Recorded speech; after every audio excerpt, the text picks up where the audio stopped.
Karma çoğu zaman tamamen yanlış anlaşılan bir şeydir. Çoğu insan karma kelimesini duyduğunda bunu kader fikriyle ilişkilendirir. Bu senin karman, bu konuda yapabileceğin hiçbir şey yok. Ancak karmanın gerçek anlamı tam tersidir. Karma değişebilir. Yaşamlarımızı ve etrafımızdaki herkesin durumunu iyileştirmek istiyorsak karmanın nasıl çalıştığını anlamamız gerekir. Karma kelimesi basitçe eylem anlamına gelir. Sebep ve sonuçla ilgilidir.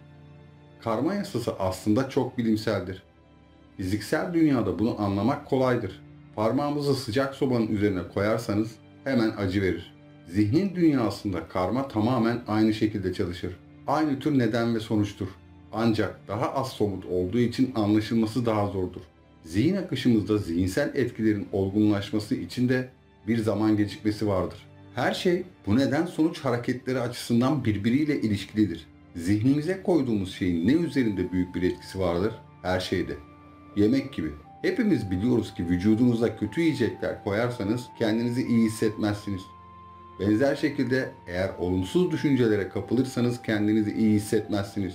Ancak iyi yemek ve iyi düşünceler farklı bir hikayedir ve farklı sonuçlara yol açar. Zihin açısından sebep sonuç birçok açıdan motivasyona dayanmaktadır. Bu nedenle düşündüğümüzde, konuştuğumuzda veya davrandığımızda en önemli şey niyetimizdir. Motivasyonumuz sonuçta ne olacağını belirler. Her şey zihinle başlar. Fiziksel bir eylem asla zihinsel bir olaydan önce gelmez. Şöyle bir düşünce var. Zihniniz aktif oluyor ve sonrasında bedeniniz hareket ediyor. Eğer derin dileğiniz liseden mezun olmak ve araba tamircisi olmaksa, üniversiteye gitmeye motive değilsiniz. Ya da üniversiteye gidip işletme okursanız sihirli bir şekilde beyin cerrahı olamayacaksınız. Çok basit. Motivasyon hem bir sonuca götürür hem de sonucu sınırlar. Çok basit bir anlamda zihnimizde neden ve sonuç, olumlu motivasyonlar veya düşünceler ve olumsuz motivasyonlar veya düşünceler olarak gruplandırılır. Olumlu düşünce başkalarıyla ilgili olan cömertlik, nezaket ve yardım etme isteği gibi faydalı bir şeydir. Bu kendi benliğine kapılmamakla ilgilidir.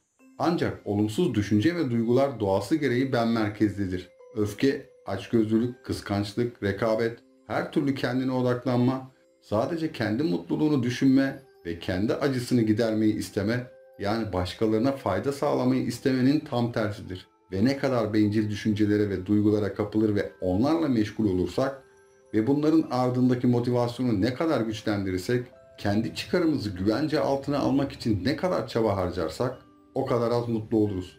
Başkalarının yararı için çok çalışmak gerçek mutluluğun yattığı yerdir. Bu karmanın doğru görüşüdür. Yararlı bir motivasyon ister düşünceler ister faaliyetler olsun olumlu eylemlere yol açar ve bunlar da mutluluğa yol açar. Ben merkezci veya saldırgan motivasyonlar acı çekmeye yol açar. Bunun gerçeğini kavramaya başladığımızda zihinle gerçekten nasıl çalışacağımızı ve karmamızı nasıl şekillendireceğimizi anlamaya başlayabiliriz. Birçok insanın deneyimlerine göre bunun anahtarı meditasyondur. Meditasyon uygulaması sırasında zihne bakmak. Uygulama sırasındaki ruh halimize çok dikkatli bakarsak aslında o olumlu düşünceye sahip olduğumuz anı görebiliriz. Küçük bir mutluluk tohumu var. Aynı şekilde aslında olumsuz bir düşüncenin ortaya çıktığı anı da yakalayabiliriz. Bu küçük acı tohumu da var. Bu karmanın tam tanımıdır.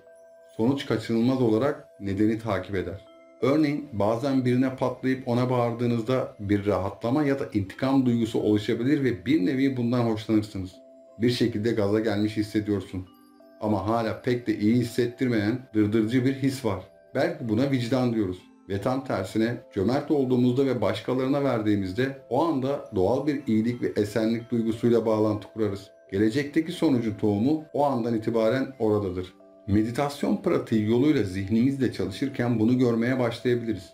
Oturup meditasyon yaptığımızda ve zihnimizi tekrar nefese getirdiğimizde aklımızda her türlü şey ortaya çıkar. Olumsuz olayları, olumlu olayları ve duyguları yeniden canlandırmaya başladıkça kalıpları görmeye başlarız. Ve bu özgürlüğe götüren şeydir. Karmanın kilit noktası aslında özgürlüktür.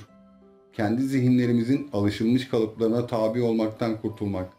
Zihnin işleyişinden habersizsek zihnin hareketlerini yakalama şansımız olmaz. Bir şeyleri değiştirme şansımız olmaz. Düşünce kalıplarını olumluya dönüştürme şansımız olmaz. Bu anlamda farkında olmadan bu olumsuz düşüncelerin sonucunu yaşamak kaderimizdir. Ancak meditasyon pratiğinde düşüncelerimizin, kalıplarımızın ve duygularımızın farkına varırız ve aslında onlar hakkında bir şeyler yapmayı seçebiliriz. O anda nasıl tepki vereceğimizi değiştirebiliriz. Bu özgürlüğün anahtarıdır. Karmanın, kaderin zıttı olduğu yer burasıdır. Meditasyon uygulaması, zihnimizi mutsuzluğa yol açan kalıplardan kurtarmayı ve kendimiz ve başkaları için mutluluğa yol açan kalıpları kucaklamayı öğrenmekle ilgilidir. Karmayı anlamak, zihnin sebep sonuç açısından nasıl çalıştığını anlamaktır.